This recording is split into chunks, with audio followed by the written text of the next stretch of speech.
যতই আমরা আইন কানুন সামাল দিই, যতই সংস্কার করি, যে সংস্কার আমাদের দরকার সেই সংস্কার আরো গভীরের সংস্কার। এই সংস্কার গুরুত্বপূর্ণ, আমি অস্বীকার করছি না, অত্যন্ত গুরুত্বপূর্ণ। কিন্তু আমার আবেদন হচ্ছে আমাদের জাতির ভেতরে এমন কিছু রয়ে গেছে যেটা যত শাস্তি দিই, যত কিছু দিই, ওটা বোধহয় ওটার বীজ বোধহয় আমাদের মধ্যে থেকে যাবে। এই বীজ থেকে আমরা কিভাবে মুক্তি পাই, এটি আজকের জানার বিষয়, আমাদের চ্যালেঞ্জের বিষয়। এটা কয়েকটা কাগজের সংস্কার না, এটা মনের গভীরতর জায়গার সংস্কার। মানুষ হিসেবে আমাদেরকে নিজেদের কাছে পরিচিত করা, যে আমরা মানুষ বলতে আমরা নিজেদের কি বুঝাই সেটা করা। আজকের এই জুলাইয়ের যে শিক্ষা,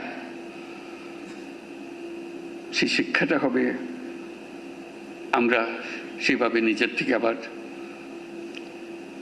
এটা আমাদের ভেতরে আছে, আমাদের যে নাই তা না, কিন্তু এটা গভীরে ঢুকে গেছে, এটার থেকে বের করতে পারতেছে না।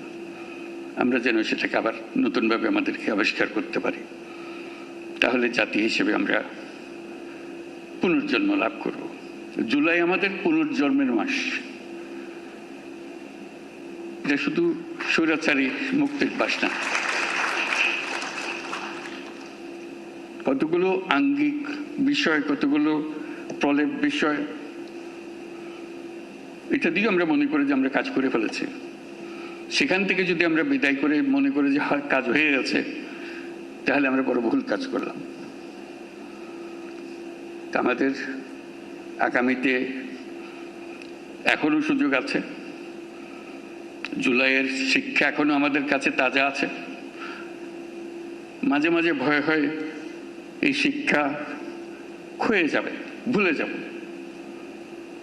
আবার অতীতের মতো ভাষা রপ্ত হয়ে যাবে, আবার সেই ভাষা ব্যবহার করব, আবার সেই ব্যাখ্যা ব্যবহার করব। সেই দিকে যাতে আমাদের যেতে না হয় আর কোনো দিন।